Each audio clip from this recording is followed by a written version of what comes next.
मेरा जो काम रहा, आपने मेरे को 99 में देखे, 19 को देखे और 24 को देखे। अगर आपको मैं अच्छा लगता हूँ तो मेरे को खुले दिल से मतदान की। नमस्कार, मैं हूं अनुष्का राय और आप देख रहे हैं इंडिया फैक्ट न्यूज। बढ़ते हैं आज की खबरों की ओर। बीजेपी ने महाराष्ट्र विधानसभा चुनाव की पहली लिस्ट जारी कर दी है, जिसमें मोहन मते का नाम भी शामिल है। मोहन मते साउथ नागपुर के विधायक हैं। इस बार फिर बीजेपी इन पर विश्वास जताई। मोहन मते से खास बात की इंडिया फैक्ट न्यूज के संपादक नवेद आजमी ने। नमस्कार आदाब, आप देख रहे हो इंडिया फैक्ट न्यूज।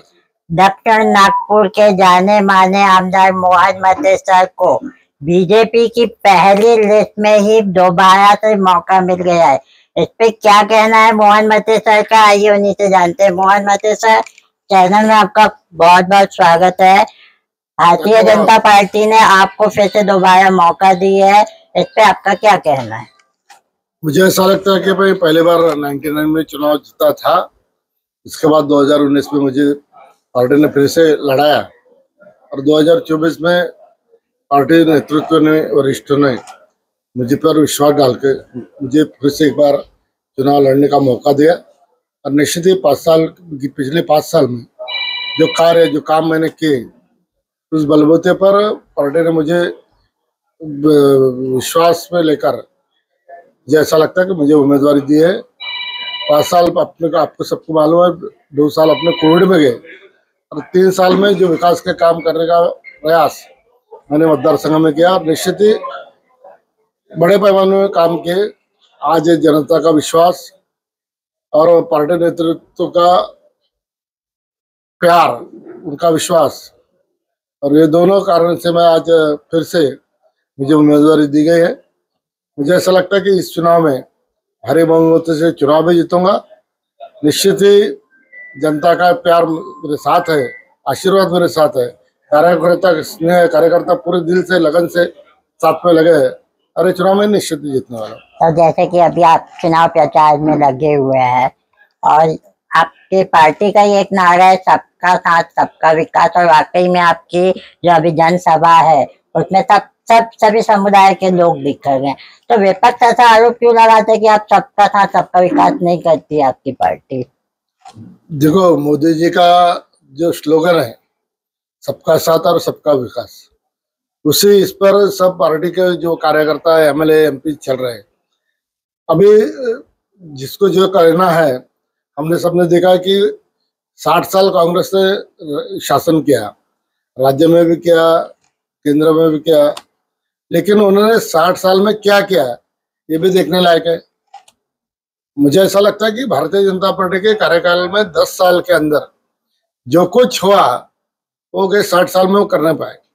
इसलिए फेक नैरेटिव डालना, कभी संविधान बदला रहे, कभी कुछ कर रहे, कभी कुछ कर रहे, ये कंफ्यूज करने का काम एक महाविकास आघाड़ी कर रही है। मुझे ऐसा लगता है कि कन्विंस नहीं हो सकते तो कन्फ्यूज करो।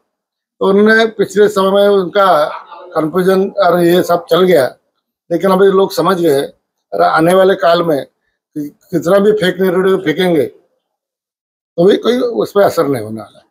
आप अपने यहाँ के दक्षिण क्षेत्र के वोटरों से क्या आह्वान करना चाहेंगे? मुझे ऐसा लगता है कि मैंने जिस एरिया में काम किया, कोई वंचित नहीं रहा, कहीं ना कहीं कुछ ना कुछ किया। मुझे कोविड के समय मैंने जात पात कुछ देखा नहीं। ऐसा था कि कोविड के समय जो जवाबदारी, जो आफत देश पे और दुनिया पे आई, उस समय ऐसी स्थिति थी कि लोग, पहला लॉकडाउन में लोग घर से बाहर नहीं निकलते थे। उस समय मैंने जो रास्ते पे थे, कौन थे, पुलिस वाले थे, मेडिकल वाले थे, सफाई कर्मचारी थे, इन सबको मतदार संघ में जो जो करना था तो मैंने उनको सुबह का नाश्ता मेरी तरफ से मुहैया कराया। फिर दूसरा लॉकडाउन लगा तो मुझे ऐसा लगा कि अपने कॉन्स्टिट्यूंसी के लोग भूखे नहीं रहने चाहिए।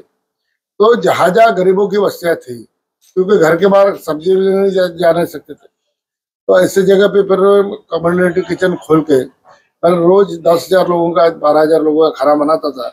और जो गरीबों की बस्तियाँ है, वो गरीबों की बस्ती में हमारे कार्यकर्ता आते थे, लेके जाते थे और वहाँ बंटवाते थे।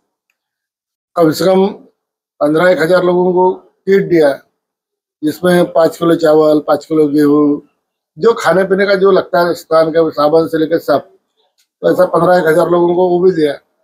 और जिस समय पीक पीरियड था कि मेडिकल में जगह नहीं, प्राइवेट हॉस्पिटल में जगह नहीं, उस समय में 100 बेड का जैन कल्याण समाज में कोविड सेंटर खोल के वहाँ उनकी व्यवस्था कैसे हो इसकी भी चिंता की।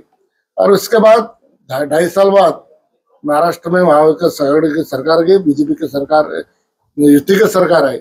और उस समय माननीय देवेंद्र जी ने मुझे स्टैंडिंग कमेटी एनआईटी ट्रस्टी में बनाए, तो उसका फायदा राज्य शासन और एनआईटी और महानगर पालिका, इसके माध्यम से मैंने जितने काम किए शायद किसी ने किए होंगे। आपको मालूम है मेडिकल में 500 करोड़ रुपए अत्याधुनिक मेडिकल कॉलेज हो इसके लिए अपने लाए। और जहाँ जहाँ जो जो आवश्यकता थी वो सब हुआ है।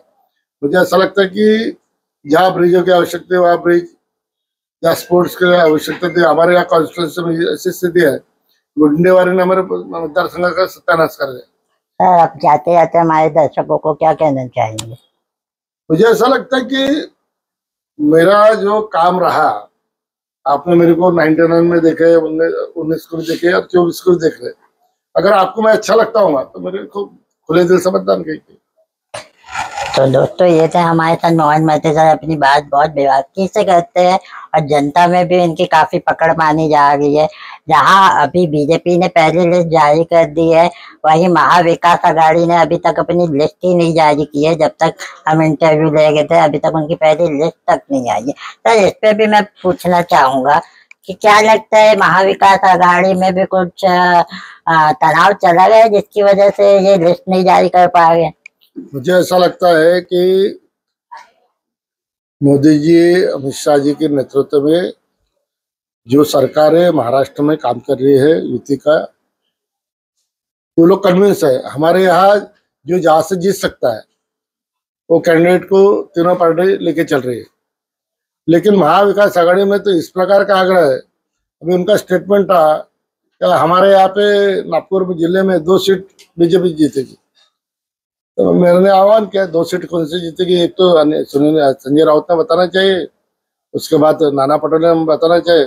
वो जो लड़ रहे अभी उनके, तो उन्होंने ये भी देखना चाहिए कि अपन खुद भी चुनाव जीत रहे, ये भी देखना चाहिए। तो दोस्तों, ये थे हमारे साथ मोहन महतो सर। उन्होंने अपनी बेबाकी से जवाब दिए। उम्मीद करते हैं आज की ये खबर आपको पसंद आई होगी। पसंद आई होगी तो हमारे चैनल को लाइक, शेयर, कमेंट करना ना भूलें। फिलहाल हमें दीजिए इजाजत। धन्यवाद। फिलहाल अभी के लिए इतना ही। आपको आज की यह खबर कैसी लगी कमेंट में जरूर बताएं, और यदि आप हमारे चैनल पर विज्ञापन देना चाहते हैं तो नीचे दिए गए ईमेल आईडी या कांटेक्ट नंबर पर संपर्क कर सकते हैं। और इंडिया फैक्ट न्यूज से जुड़ने के लिए हमारे पेज को लाइक और सब्सक्राइब करना ना भूलें। अगली खबर तक के लिए फिलहाल मुझे दीजिए इजाजत। धन्यवाद। हमारे चैनल को सब्सक्राइब करें और बेल आइकन दबाना ना भूलें।